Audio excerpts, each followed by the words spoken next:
This webinar is part of a series that we're doing this year at the Scheinman Institute.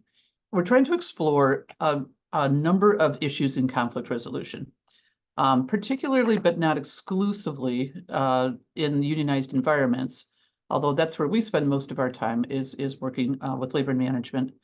And we're doing these because we're hoping to generate a conversation with leaders like yourselves on how we can advance our kind of collective ability to solve more problems in the workplace and also to solve them more fully than perhaps we're able to do right now.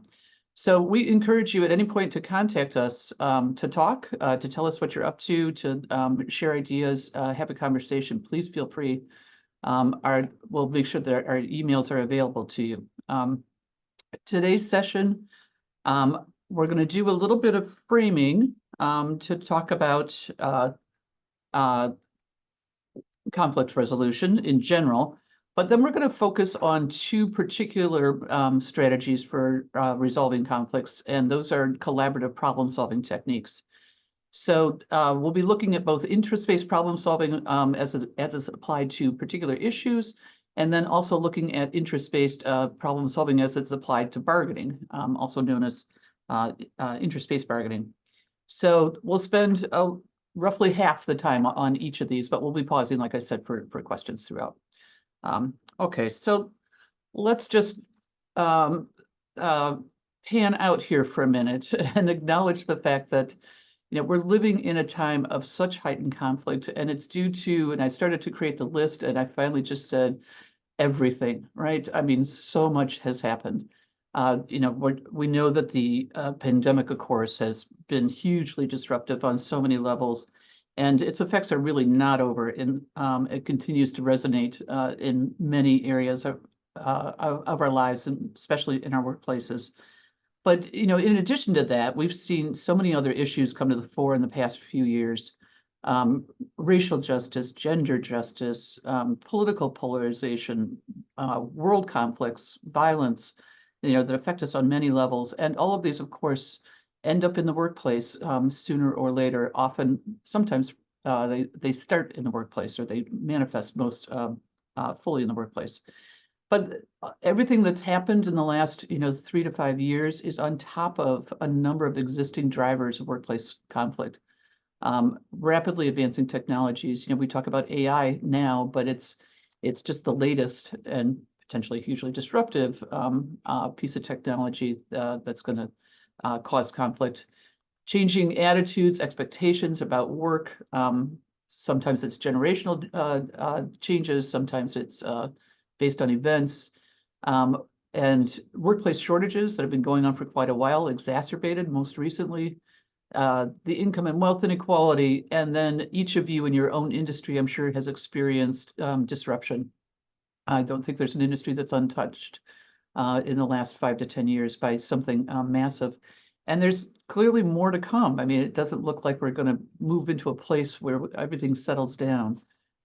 So with that in mind, we have really been focusing on how do we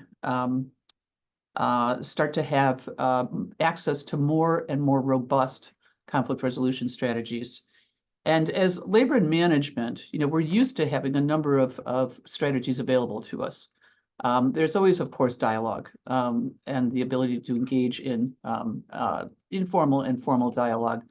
But in unionized organizations, we also have collective bargaining. We sometimes use facilitation to help us either with bargaining or with particular issues. We bring in mediators. We have arbitration. We can always resort to litigation as well. And we're good at using these mechanisms. We also know that the more we can focus towards the left end of the spectrum, the more control of the process we retain, and the more ownership we have of the issues. We're not handing them off to a third party to deal with, and we can often get deeper into issues if we retain control over them, and maybe even head off some conflicts before they escalate or widen. So we've also developed a whole series of strategies to complement the basic, labor management conflict strategies. I'm sure a number of you have regular labor management meetings or labor management committees. You might even be engaged in a sort of labor management, a formal partnership where there's quite a bit of shared decision making. And you might bring in facilitators either for particular issues or to facilitate bargaining. Same with grievances. And the more we can add and do better, again, at the left part of the spectrum here, the more opportunities we have to get deeper into issues and control them, and also be proactive.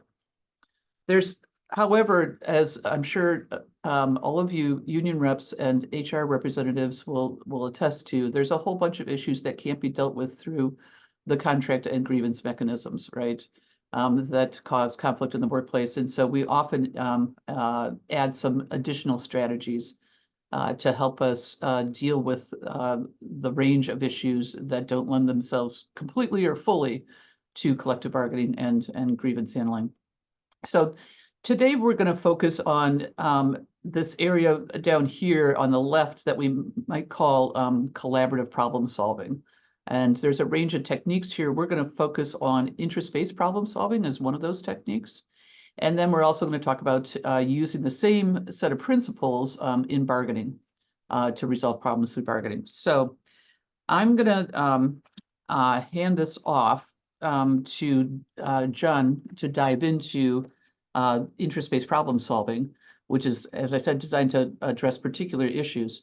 And John is particularly qualified to talk about this, having spent many years as director of, or one of the co-directors of the Labor Management Partnership at Kaiser Permanente, with a coalition of labor unions there. And then since coming to Cornell, he spent most of his time working primarily in healthcare, doing interest-based problem solving and interest-based bargaining with a variety of large healthcare systems. So, John, I'm going to hand it over to you and tell us what is interest-based problem solving. Thank you, Sally, for that great overview, and thanks to all of you for joining us today. Really appreciate your involvement. So, what is interest-based problem solving? Well, it's distinct from interest-based bargaining, which Sally is going to address in depth. And the way I think we should think about it is that it really can be and should be thought of as an alternative to traditional grievance arbitration. But at the same time, as with interest-based bargaining, in interest-based problem solving, neither party waives any of its contractual or legal rights. And in many ways, that's what gives these alternative dispute resolution processes a tremendous amount of power, because both parties know that they can always resort to traditional means, but the power of, I think, changing the dialogue, recognizing that, makes this a particularly powerful process. What is it? It's really a discussion to bring knowledge and interests of people who are closest to the problem to try to come up with solutions. This is really a process that's designed for frontline work groups, often at a level of the unit or the department, sometimes cross-department, because we all know that whether it's a part of the day-to-day workplace in a non-union setting or in a unionized setting, there are many, many problems that come up during the life of the collective bargaining agreement, which are much more complicated than simply filing a grievance or going to an arbitration, which is really reflective of what Sally talked about in this time of tremendous change and transformation of what's happening in all industries and sectors. The quote on the bottom here is one of my favorites. It's really about listening to one another in a proactive and structured way. Euripides predates all of us, but I think the issue of problem solving is something that obviously has been with us for a long time, and we're talking about it in a iteration of a lot of experience over the last 30 or 40 years. So this is a brief summary that interest-based problem solving is really driven through a consensus decision-making process. It's a focus on mutual interests, which we'll talk about in a moment about how we achieve those. And it's using that consensus to develop options that then lead the parties to final solutions. And those options really are based on having some very objective criteria as to how to choose between options that leads to a set of solutions. And what's really powerful about it, often maybe even more powerful than the outcome of collective bargaining or a grievance, is that the whole design is to include people from both labor and management in the decision, so that the product is really seen as a group product out of a group consensus. In order for interest-based problem solving to be successful, it requires a number of things. First of all, there really needs to be agreement and sponsorship by the senior management and labor leadership. And again, if it's in a non-union setting, I think it's very important that before someone just decides that we're going to do this, that there's an engagement that we should agree on using this alternative process, so that there really is a high-level sponsorship and people don't feel that they're just doing this on their own, and perhaps then the outcome would not be seen as important. It really needs that kind of high-level sponsorship to be successful. Interest-based problem solving requires facilitation. That doesn't always mean that you need people like Sally and me. You can train your own facilitators, but the facilitation really is essential for having the parties focus on the steps and the processes and the ground rules that we'll be addressing in a moment. Sally and I agree that doing a lot of training in these processes, while kind of fun and so on, is not as effective as actually having people learn the process by doing it. I think many of you have experienced training your employees or your managers and others, and if it's not applied in real time and soon after the training, it tends to be much less effective. So we really believe in a process of doing rather than training. So indeed, I think all of us take a deep breath every day to try to keep track of the changes going on in our lives and how it affects our enterprises, our organizations, and our work processes. And change triggers conflict. It does, especially when it's a surprise or not coming from a well-developed dialogue. And as Sally said, much of my experience over the last 25, 30 years has been in healthcare, and some of these triggers of potential conflict come from healthcare, but they really come, I think, from many, many sectors of the economy. Sally addressed some of them. I've added a few more. New technology, certainly, and its utilization, productivity standards, staffing, changes in leadership at the unit or departmental level, changes in methods of organization. It's very common that managers are encouraged to change the methods of how services are delivered.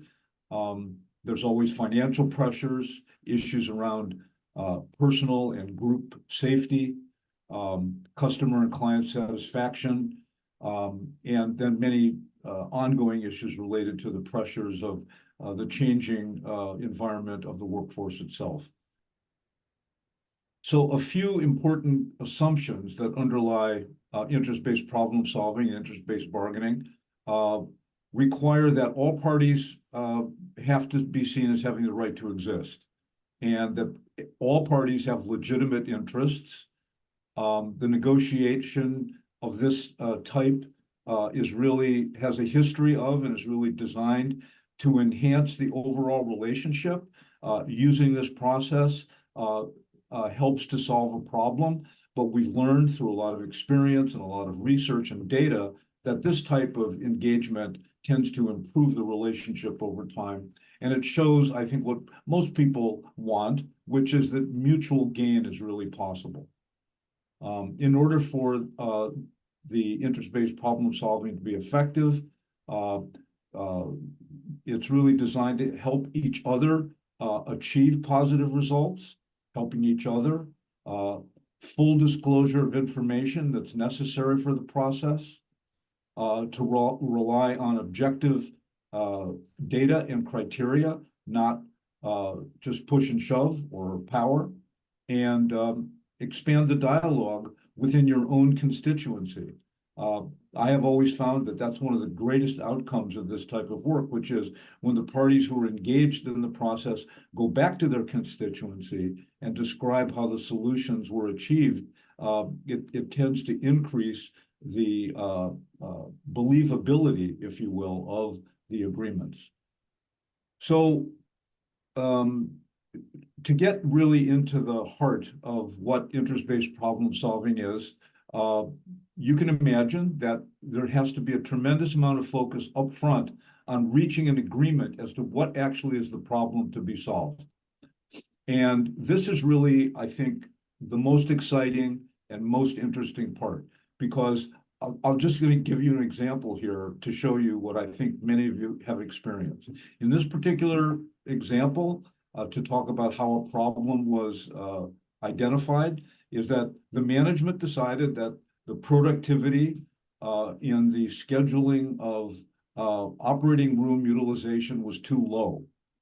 And that statement was made over and over and over again without a lot of data, without a lot of dialogue. The result was that there were tremendous tensions, grievances filed with a very experienced workforce who felt like they were just not being included in the new development of productivity standards. When I was asked to get involved in this, the parties couldn't even talk to each other. To say that there was acrimony was an understatement. But I did some work ahead of time with both parties, which sped up the achievement of an agreed upon problem statement, which turned out to be really a focus on improvement. We got rid of the word productivity from the problem statement. We agreed on improved service, improved utilization, improved communication, and improved morale. In a relatively short period of time, we achieved the outcomes that turned out to be the solutions. The way it works really is that the first step after you agree on the problem statement is we always divide labor and management into separate rooms, and we ask them to brainstorm about what are their interests in that problem statement. Then we bring the parties back together. They bring their notes with them about what their interests are. And you will find, as we have found, that in most cases, the parties tend to identify about 80% of their interests as being mutual. In this particular case, just to give a few examples, everyone agreed that there should be teamwork. Everyone agreed that there needed to be more training and orientation. Everybody agreed that there should be well-defined productivity standards. So that came out as an interest as opposed to a mandate at the beginning. And both parties agreed that the financial interests of the organization, they had a mutual interest in being successful. They had a mutual interest in making sure that there was ongoing respectful interactions.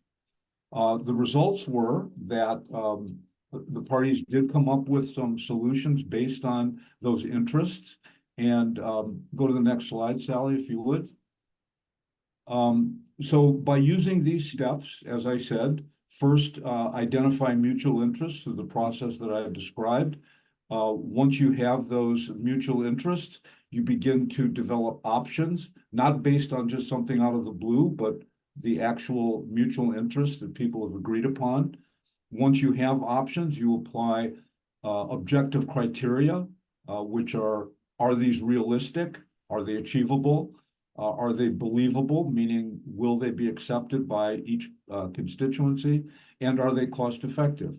One of the things that we believe and that we try to share is that throwing money at a problem, which sometimes feels like the right thing to do, is not the right thing to do. If the parties agree that there needs to be some added cost, it ought to be in the context of the problem itself. But to just say we're going to start with throwing money at the problem is usually something that we discourage.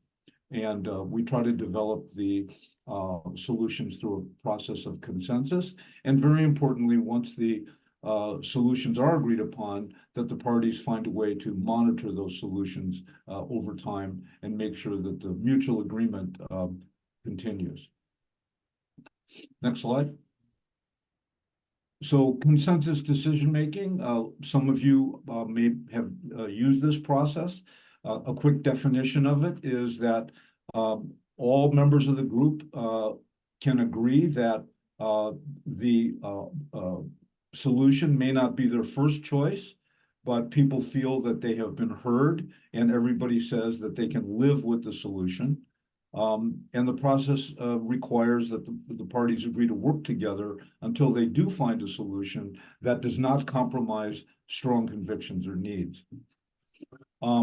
So I think that I could go into more detail about some of the solutions here. I'll just conclude by saying that in the example that I used, the parties agreed that the workforce would be given independent opportunity to do problem solving and not be told what to do every day. That was a huge change.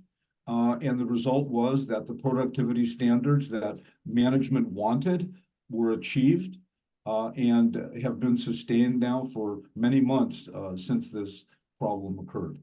So let me stop there. And now I think we can take a few moments for some questions or comments. As we said at the beginning, put those in the chat or send them directly to Sarah's email. And we'll take a moment to see if people have any questions or comments on this part of the presentation. Thanks. Well, we don't have any questions yet.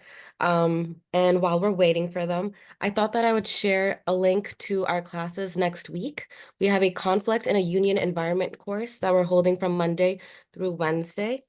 And we also have a grievance and arbitration handling course on Thursday and Friday in our 570 Lexington Avenue office in New York City. So if any of you are in the tri-state area and are looking to jump into something, there's their chance. But we encourage you also to take a look at the upcoming, there are additional classes. We run a series in our New York City office throughout the year. You know, Sarah, since we are a small-ish group, I'm going to suggest that maybe you unmute or enable people to ask questions verbally if they don't want to write them into the chat. And Okay. so if you've got a question, feel free to shout it out or raise your hand. Well, I see one in the chat, the question is, can you think of and share any examples of how interest-based problem solving might work in a performance management situation for an intact work group? Well, that's a great question, and the answer is yes.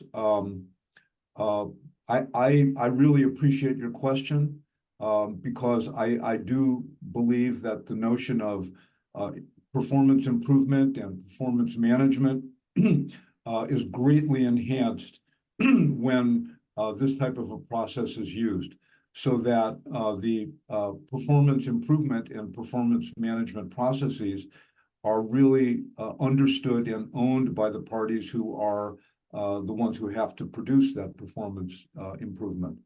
And I think that one of the most important parts of that process is to be sure that the workforce understands not just the top line performance goals, but understands all of the different elements that go into the achievement of the performance metrics. Because it's very rare, in my opinion and my experience, that the people who are doing the work really understand the many processes that ultimately lead to the performance metrics.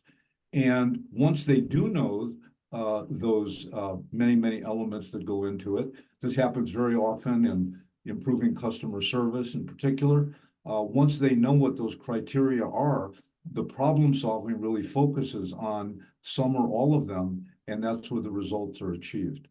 So thanks for that question. Hi, John. This is Ronnie. So nice to see you, and thank you for that great talk. It was a great example, with the OR, optimization. So my question has to do with, when we have conflict, we often look at what common ground we have, and then, try to come to that common ground. But what would be the solution when we do have a common ground, but we have differences in opinion on the methodology or the ways to achieve the common ground?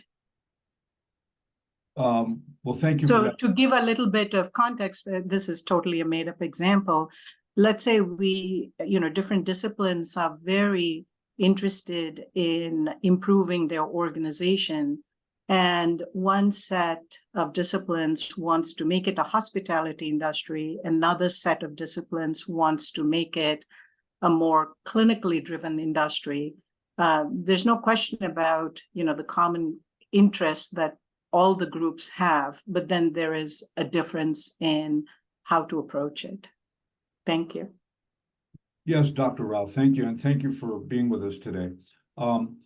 So I don't think it matters, frankly, what the source of the conflict is, whether it's different industries coming together to try to establish new standards that people are not familiar with. The key is to focus on what is the actual problem that you're trying to solve. And while that seems simple, it's not, because people tend to talk around the actual problem by bringing either a demand or an expectation or a set of metrics that people simply don't understand or don't agree with or don't like. And so it's important to step back and say, what is the problem that we really need to solve here? And once that is done, that is what creates the common ground, followed by an exercise in achieving mutual interest in that problem. John, there are a few more. Sarah, you want to chime in? There are a few more questions in the chat. Yep. The first question is from Michelle. She wants to know, who are the types of people who can serve as facilitators for this process? She's in a teachers union. Thank you for that question. Well, I'll tell you, I had the experience in a huge enterprise at Kaiser Permanente, and I've also had the experience in much smaller ones. And the best place to find your facilitators are from your own constituency, from your own workforce, and then you train them. You can send them to us. You can find other facilitative training. And ultimately, I think it's very important that organizations create a kind of a internal organization of people who have that capability.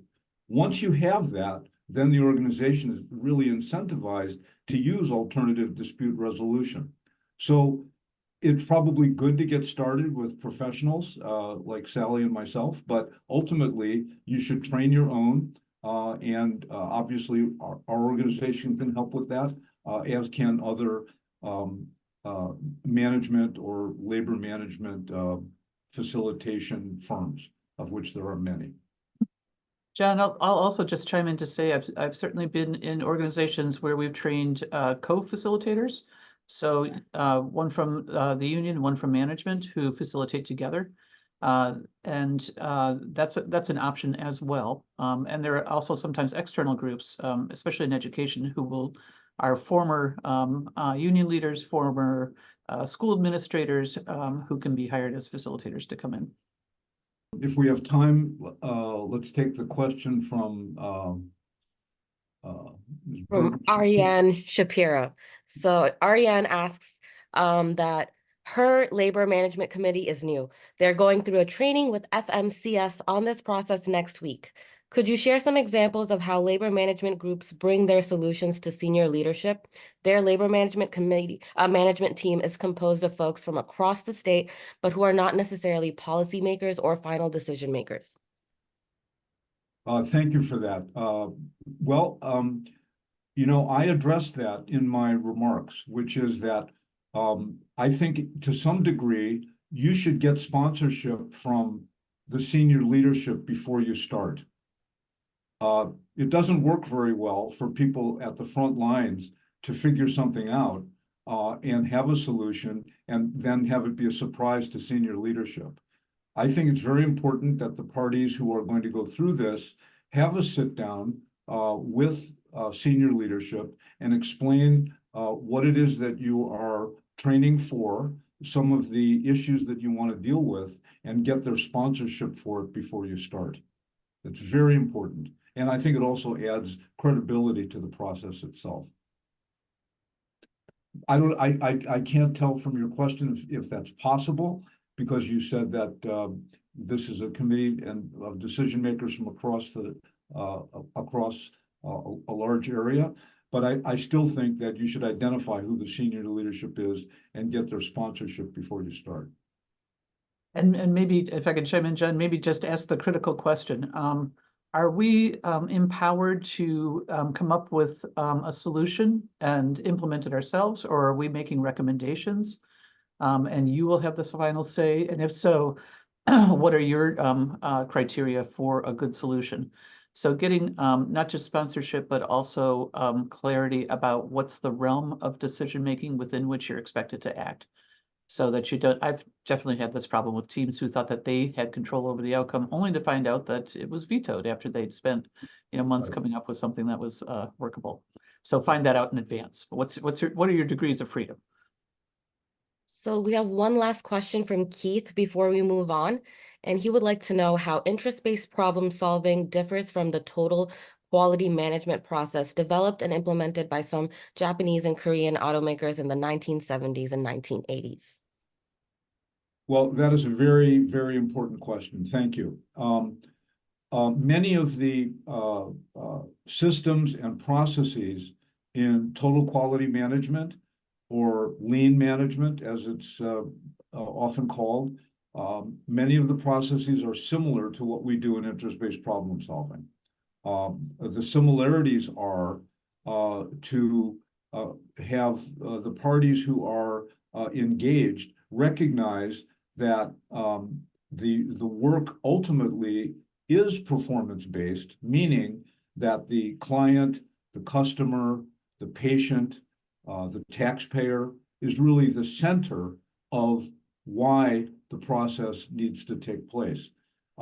In total quality management, in lean systems, and also in this process, the problem to be solved should be a problem that ultimately is one that is going to have a positive impact on your customer base. And then many of the processes are very similar. So I really appreciate that question, because I don't think it's possible to have effective so-called lean management or total quality management without having the problem-solving process be a part of it. And as you probably know, and many of you should know, that many of the processes are very similar. Using metrics that everyone agrees on, establishing goals that everyone agrees on, coming up with solutions that are based on objective criteria, based on what those outcome metrics are, and making sure that everybody owns the process, all within the context of patient, customer, client, taxpayer satisfaction. I'm just thinking, as you're talking, John, I'm thinking, having lived through both and done a lot of work around total quality management, I think what's missing from that process, although I completely agree with John, it's they're very similar. They're both doing root cause analysis. They're both trying to get down to what's the real problem, and then how do we think creatively about how to solve it. But what's missing from it is often it's focused on the technical aspect of the problem, and not taking into account the human or social aspect of the problem. And that's where I think interest-based problem solving adds a dimension. It encourages people to say, you know, why not? Why couldn't we do this? Well, you know, and there's often a number of social human reasons why things can't get done that are important to acknowledge because they can block beautiful technical solutions. And I would add to that too, that and if some of you on the call are lean black belts or total quality management facilitators, and you have the responsibility for that in your enterprise. One thing that I've seen over and over and over again speaks to what Sally just said, and that is that it is not always easy to implement these types of processes from sort of a top-down perspective. I have had people who are black belts in lean and TQM and so on say to me that what they learned from this kind of engagement with the workforce as to the root cause has made their job much easier. And so I would just add that this process really does recognize the contribution and the essentiality of people's ability to do problem solving before they actually dive into it. So it's a great question and very much a part of what I think people are confronting all the time.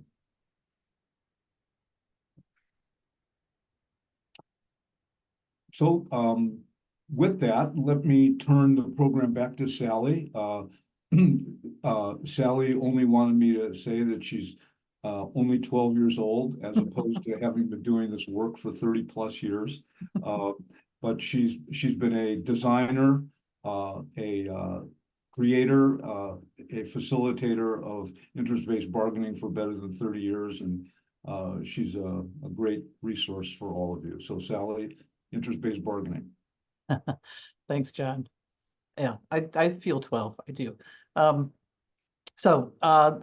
Let's see, as John said, we're going to talk about now taking kind of the same approach as the interest-based problem solving, but seeing how it applies to bargaining. And interest-based bargaining has been around for a long time. When people ask, well, what is it? It's really no one thing. And it's not like, I think in the early days of interest-based bargaining, there was this assumption that there was old bargaining and new bargaining, interest-based or conventional or old style. And there was a way to do interest-based bargaining. I'm not sure that that was ever the case, and it's certainly not the case now, because it's really a set of potential structures, processes, and techniques that you can choose to use in contract negotiations or in grievance handling or in a labor management committee or some sort of labor management forum. But it's really about finding the sets of structures, techniques, processes, et cetera, that work for you based on where you are in your bargaining relationship. So starting from where you are, which of these techniques could help you be more effective? And the reason I say that it's no one thing is because it is not soft bargaining or nice bargaining as opposed to hard bargaining or mean bargaining. It's about acknowledging the fact that bargaining is about conflict, that there's no way to have a bargaining process that eliminates conflict, and that conflict in the workplace is not necessarily a bad thing. We don't like it. We're upset when it comes up. We feel like it blocks us. But conflict is serving a purpose in the workplace. It's acting like a symptom. It's giving you an indication that there's something wrong and that you've got to figure out whether or not you're going to spend the time to fix it. And negotiation is a way to fix that. So conflict in and of itself is not the problem. The problem is, are we coming up with an appropriate way to attack the conflict? And there is a spectrum here again. There's always available in bargaining a more competitive approach and a more collaborative approach. And we think of the competitive approach as what we've many of us have learned in terms of positional bargaining, which is, you open high, you expect the other party to open low, and you trade some concessions towards a midpoint and try to win as much as you can. This is sometimes called distributive negotiations. How are you going to get the distribution of your share of the pie to be as big as possible? Versus a more collaborative approach that says, well, let's look at the issue, the conflict as a problem, and let's figure out, can we expand the possibilities, create more possibilities, more value, and come up with an outcome where everyone walks away with something, with enough, right? That they feel like they won out of it, more of a win-win approach. Sometimes also known as integrative negotiations. The idea being that you're integrating the interests of both parties into something new, as John was talking about. So the reality is, we often are, we are very good at competing. We like to compete, and there's nothing wrong with being competitive, except for when it's misapplied, right, to a situation. And there are plenty of issues in bargaining where competing with the other side isn't going to necessarily solve the problem or get you what you need. And so interest-based bargaining as a set of techniques is focused on, can we shift bargaining to make it more amenable to resolving problems and not just competing, setting up competing solutions to it, but acknowledging that there are going to be some issues that we're probably going to take a more competitive approach, right? It's hard when you get to money in bargaining, not to say I want more or I want to give less, right? That's a distributive issue that we're going to be a little more competitive about. But the goal behind interest-based bargaining is to set up bargaining in such a way that you can reach the best decisions. And just like with the interest-based problem solving, the goal in any kind of a labor management forum is to reach decisions that are competent, right? Not just any outcome. Oh, this is the best we could agree to, but it doesn't actually address the issue, right? Or it only, mildly addresses the issue. We're always trying to actually solve the issue if we can in a way that at least minimally satisfies the concerns of the parties involved. And it has to be a decision that's operational, not, it's in principle, it's on paper, it's something that nobody thinks we can actually implement. And it's understandable when we come up with an agreement. We know this about contracts, right? You want a contract language that people can actually understand, not that's full of loopholes and nuances and nobody's quite sure how to put it in place. We're trying to come up with things we can actually use and that people are committed to. Not, I got forced into this by the other party, and so I'm going to do everything I can to fight it going forward. And we're also trying to build good working relations, because unlike, negotiation or bargaining in other arenas, with your buying a car or buying a house or whatever, this is a long-term relationship. And so what happens in one round of negotiations affects the next round of negotiations. So we're also looking to bargain and solve problems in a way that supports good working relations. So an interest-based approach is just, in general, acknowledging that you need the other party. That you can't actually resolve the issue without them, because if you could, you would have already done that, right? If you had total control over it. So you need the other party, and that makes them actually a resource. What do they know? What can they add to resolving the issue? And it pushes bargainers to advocate for their interests as opposed to simply opposing the other party. And that's really what effective bargainers have always done in bargaining. They are always there to get their interests satisfied, to represent the needs of their constituents. That's always been the case in bargaining, and effective bargainers are really focused on that. Even in low trust, highly competitive situations, they're looking at everything as, is this good for my the needs that we have? And so we retain that, but try to make it easier for bargainers to actually advocate for their interests without having to destroy the other side in order to do so, right? So it's trying to set up, negotiation as to allow more problem solving. And collective bargaining doesn't always lend itself to it, but the idea is, can we set up the conditions to allow more problem solving to go on in negotiations? And that looks basically like we just talked about, like John was talking about. Well, how do we understand the issue? What information would help us understand this issue or would help us know what we could do to resolve it? What's the criteria for a good outcome? Can we have more than one, more than your proposal and my proposal? Are there other options out there? And can we select one that's going to work for both the problem and for the parties involved?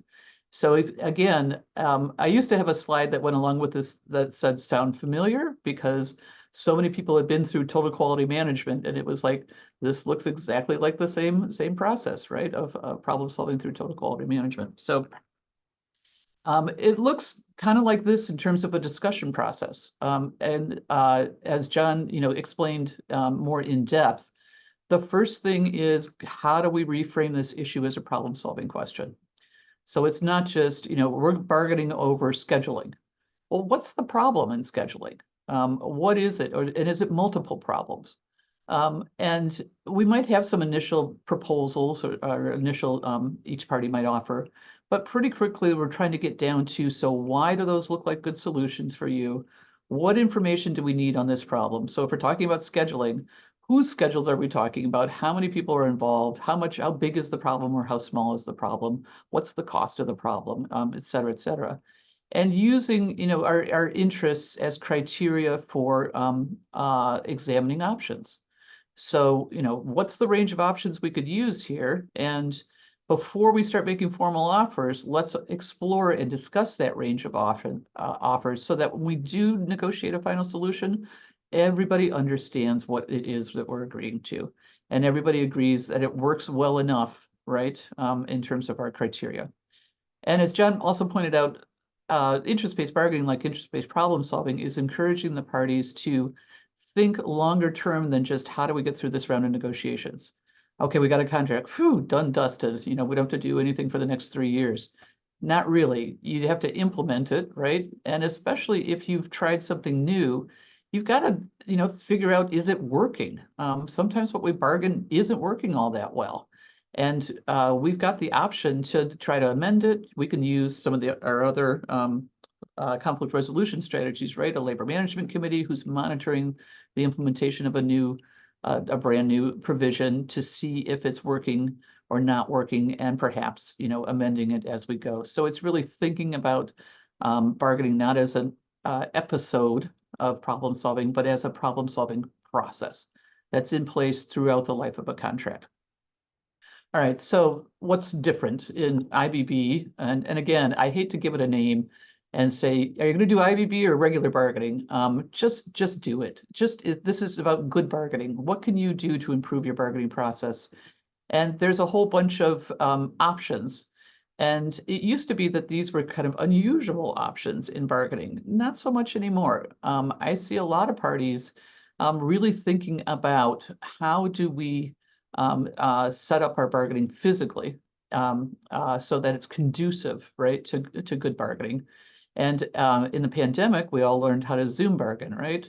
And it opened up some interesting ideas about, maybe we could not be meeting for, finding a meeting room, getting everybody there, et cetera, et cetera. Maybe we could be doing a mix of physical settings for bargaining.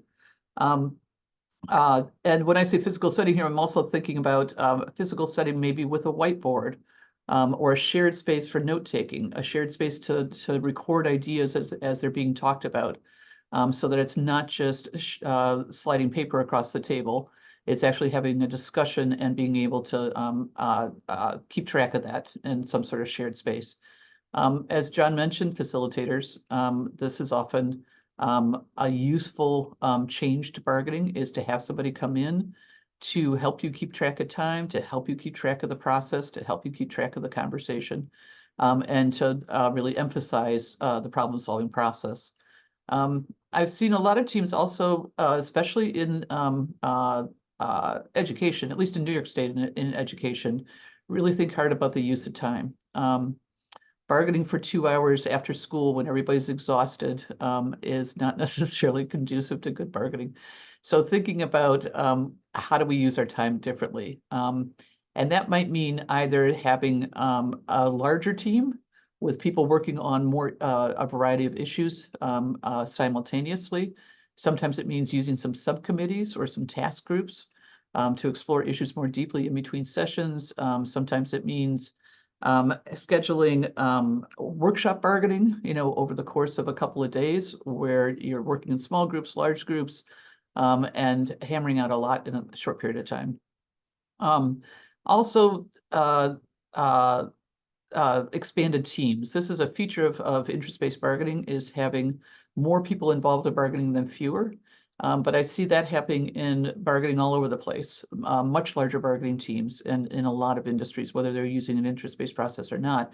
And that gets back to this issue of really thinking hard about communication during negotiations, being more transparent, having people have the ability to know what you're talking about and give ideas. And with expanded bargaining teams, that's often the case, as people are off, during bargaining, talking with constituents, understanding problems more deeply. So trying to keep bargaining, I used to call this papal bargaining, where a small team of union and management went into a room and stayed there for 3 months, and nobody knew what they were talking about, and they couldn't tell anybody about it. It was completely confidential, and sooner or later, 3 puffs of white smoke would come out, and everybody would know that we have a contract, and they'd reveal what it was. Interest-based bargaining really pushed on that and said, how do we maybe open this up? So I see that happening kind of across the board these days. Bringing in experts from your workforce, bringing in folks who are most affected by an issue to be part of that portion of the negotiations. And like I said, information sharing and preparation. What do we know after these many years of lots of experimentation with interest-based bargaining techniques? What helps it to work? And this is based on some research that we've done over the years, but also on the experience. And one thing is people have to want to do this. One party or the other can't say, we're doing interest-based bargaining, we're going to move in an interest-based approach. People have to feel like their bargaining process could be improved, that they're not satisfied with the way it's going now. And so they're ready to try some other ways of bargaining. But it also has to be part of a larger fabric. You can't have a super acrimonious relationship on a day-to-day basis and then say, let's go to the table and solve some problems. So this has to be, strategic and intentional, that we're trying to build a good working relationship, and this is part of it. And as John pointed out, there has to be some acknowledgement of at least some shared concerns. And even if that shared concern is only the survival of the organization, sometimes that's a place to start from. But often there are quite a few shared concerns that are not being acknowledged, fully, and that people often care about the work that they're doing. They often care about the groups that they're serving or the product that they're producing in a deep way. They often care about how people are being treated, but that has to be acknowledged. And again, with the immediate usage, I do a lot of interest-based bargaining training, but we try to pull right into it and let's work on a real issue or a past issue so that you can get started right away and try it out. It's much easier to learn the process and figure out which portions of the process you want to use when you actually try it out in your own setting. But also remembering it's rare that bargaining is transformed in one round, right? Especially if it's a relationship that's been damaged or you've had pretty bad bargaining in the past. So sober expectations about what you can improve in one round of bargaining is also important. I've had groups, so we tried interest-based bargaining, it didn't work, so we stopped. And I have to question, well, what did you expect? That's the first one. And then second, what didn't work? All of it, part of it? Did you grab anything from the experience and incorporate it into your bargaining process? And I think that's really what I'm most focused on these days is do things that are going to work to help your situation from wherever it is to the next place it can go to. And if that's one technique that makes sense, if it's a number of techniques, you don't have to buy a package of things in order to do interest-based bargaining. You're really talking about how do we give people the opportunity, make it make the situation more amenable to solving problems is really what you're doing.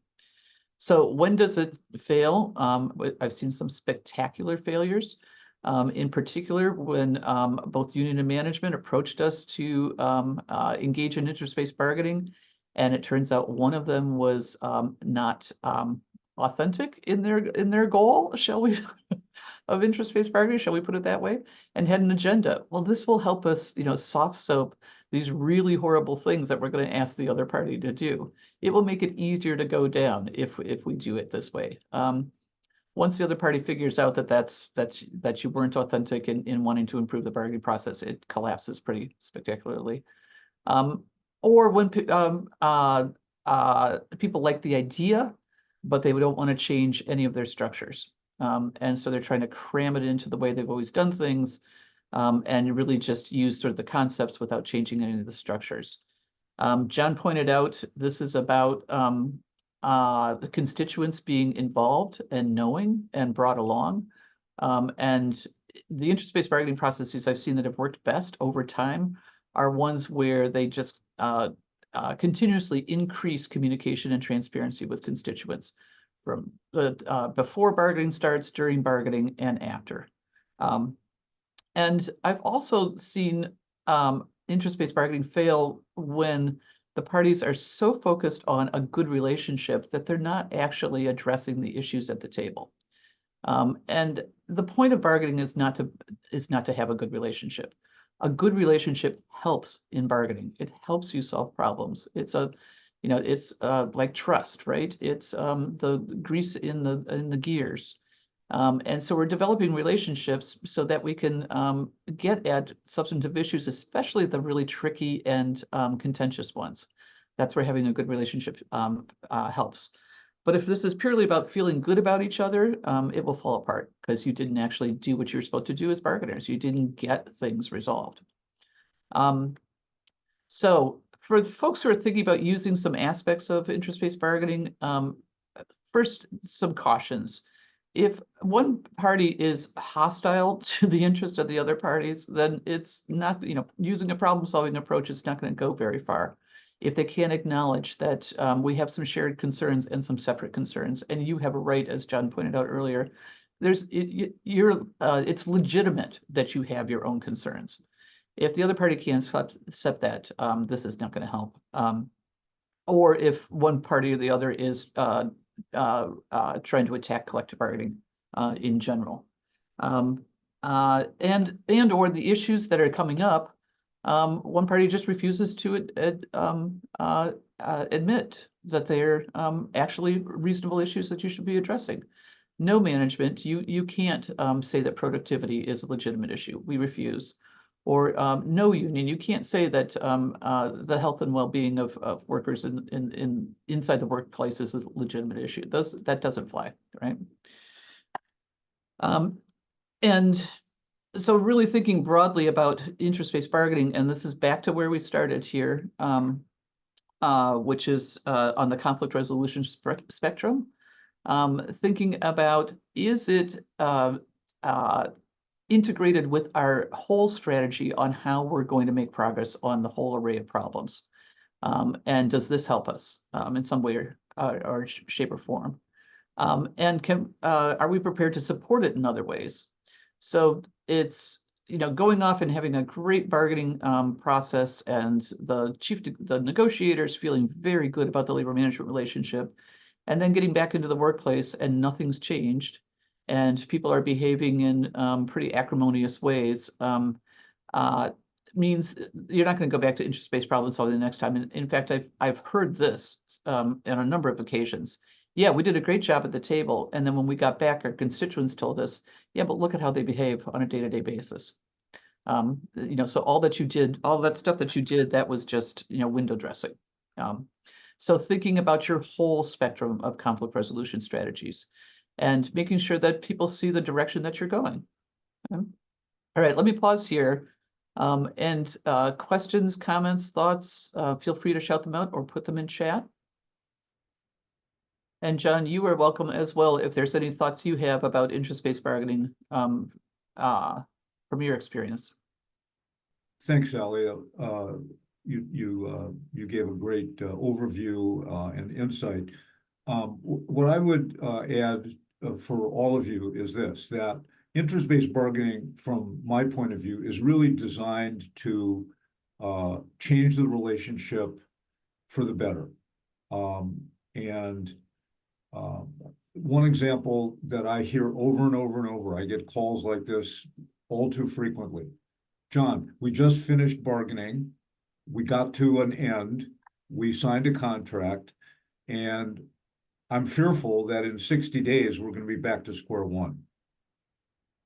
Interest-based bargaining is really designed to prevent that from being a recurring situation. It's really designed to not just improve the relationship.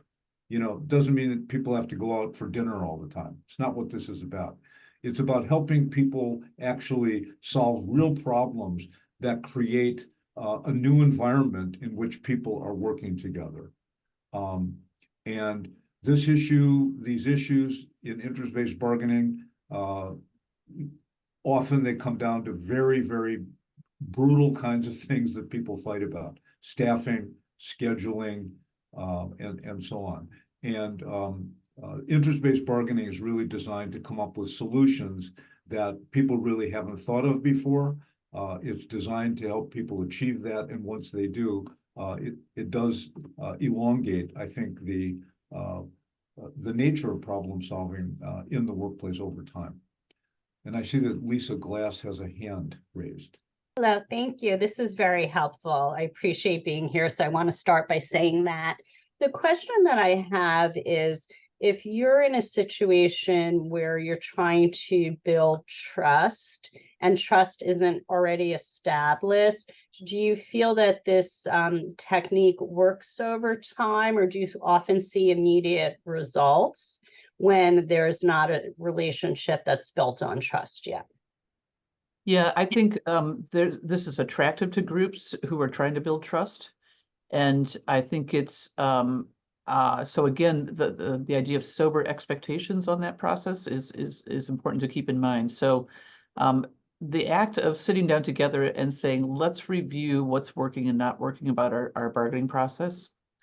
And in terms of the way we're doing it, not what we're doing, but the way we're doing it. And then looking for at least one thing that you can agree on to improve and try out the next time demonstrates that, you know, we can do this, one, and two, it gives you a chance to again acknowledge, okay, so that worked or didn't work. Let's review what we tried. Is it working? And demonstrate to each other that you're willing to stick with the problem, but also stick with process improvement. And I think that's what people are looking for in some ways to feel like they can start to extend more trust or take bigger risks, is that I can count on the other party, even when we fail, to come back and say, all right, so that didn't work, or not as well as we hoped. What else are we going to do? And, you know, adopt that problem solving approach. So yes, I've seen groups absolutely turn their relationships around by really acknowledging what's wrong with bargaining, trying new things, and then being very upfront with each other about what's working and not.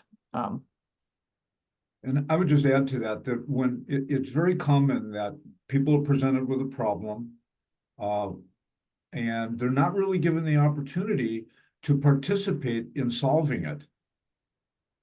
They're just presented with the problem.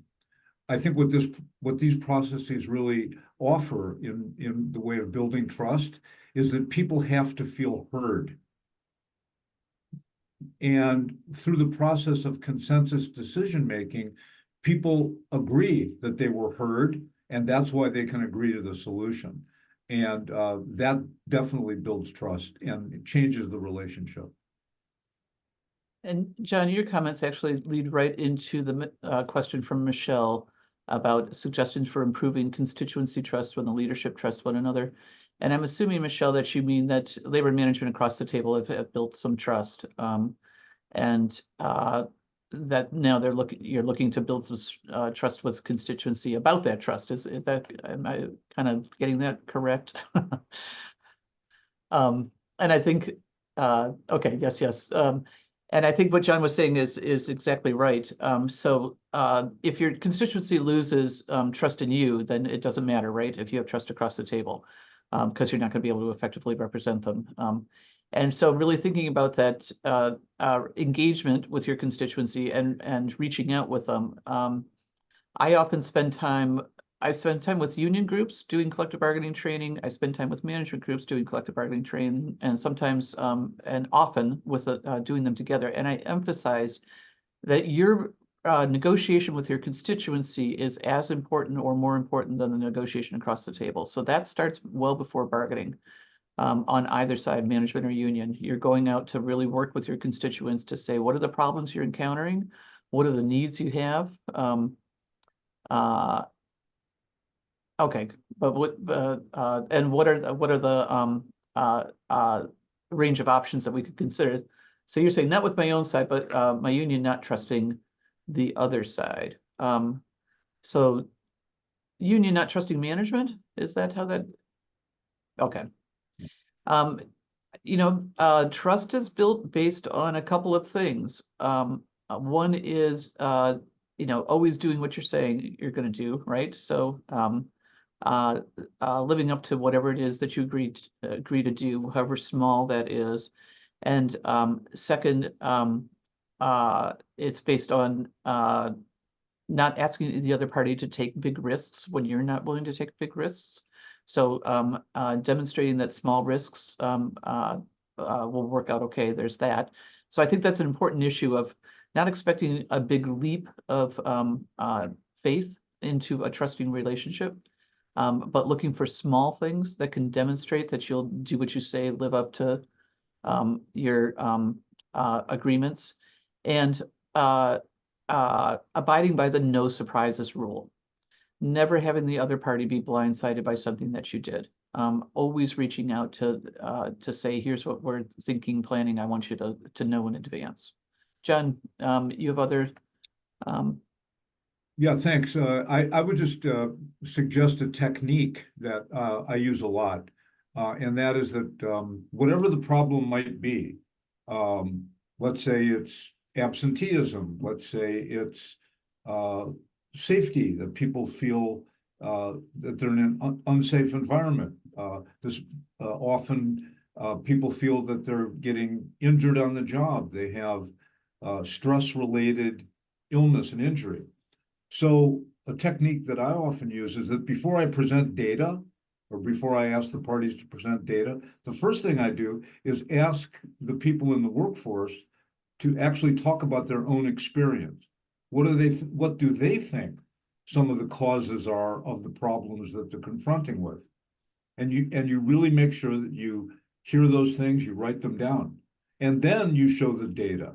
And experience is very, very common that the data and the experience line up. Whereas if you just presented the data, people would say, well, no, that doesn't really ring true with me. But when people talk about their own experience first, and then the data kind of supports that, you can get into the next phase and build trust that way. And people feel that they were really heard as opposed to just talked to. We're just about at time here, so unless there's one last question, we have time for maybe one last thing, but we're just about out of time. So we're very sincere in wanting to hear from you, even if that's just to talk about the situation that you're facing or things that you're trying. I learn a ton. It's why I sometimes like to go do training, John, because I learn a ton, right, from the issues that people bring into the training. But also because as I said, there's one right way to do any of this. People are innovating, creating new processes all the time, and that's how we learn and grow kind of as a labor management community, is sharing those practices and problems. So feel free to contact us, and certainly if we can be of help to you, we'd love to talk with you. So, John, last words before we sign off? It was great to have a nice large group today. We hope that we were providing you with some ideas that you can put to use. And maybe someday we'll get to see you in person in a big group. That would be nice too. Thanks so much for being here. All right, thanks, everybody.